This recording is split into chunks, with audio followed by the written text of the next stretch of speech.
વિષયમાં ફેલ હતી એટલે એને ઘરે કીધું ને રિઝલ્ટ આવ્યું જ નથી.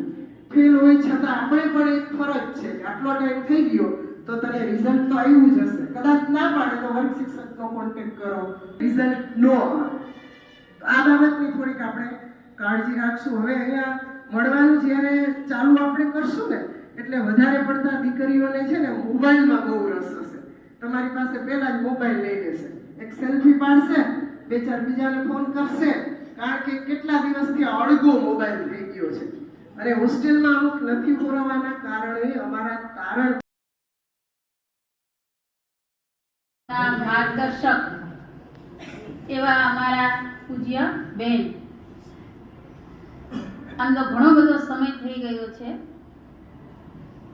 આ સર્વનો અને ખાસ વાલી જે પોતાનો સમય ફાળવી અને અહીંયા ઉપસ્થિત રહ્યા એનો આજના કાર્યક્રમમાં ખૂબ ખૂબ આભાર શાળા પરિવાર વતી.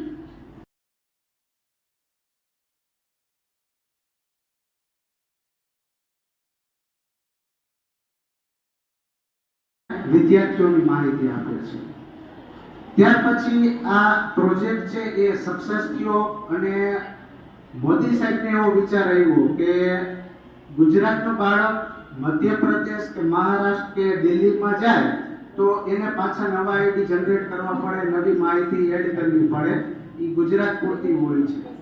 તો એ વિચારથી અપાર આઈડી એક જનરેટ કરવાનો વિચાર કર્યો. અપાર આઈડી શું છે? એક રાષ્ટ્ર એક વિદ્યાર્થી આઈડી કાર્ડ, અને આ આવનારા દિવસોમાં કમ્પલસરી થઈ જશે. આ પ્રોજેક્ટ એક વર્ષ પહેલા વિચારમાં મૂક્યો, યુડાયસમાં બધા વિદ્યાર્થીના ડેટા લીધા. ત્યાર પછી છતાંય સંતોષ ન થયો એટલે એક આઈડિયો આવ્યો કે એક વિદ્યાર્થીને એક જ નંબર જનરેટ કરવા હોય અને એ પણ સાચો વિદ્યાર્થીનો જ નંબર જનરેટ થાય તો એના માટે શું જરૂરી છે? તો આધાર, એટલે આપણો 12 ડિજિટનો હોય છે ને આધાર કાર્ડનો આઈડી, એ નંબર છે આખા રાષ્ટ્રમાં એક જ નંબર હોય છે એક વ્યક્તિ માટે. તો એ નંબરને યુડાયસ પ્લસના પેન આઈડી સાથે કનેક્ટ કરી ઈ બન્યું અપાર આઈડી.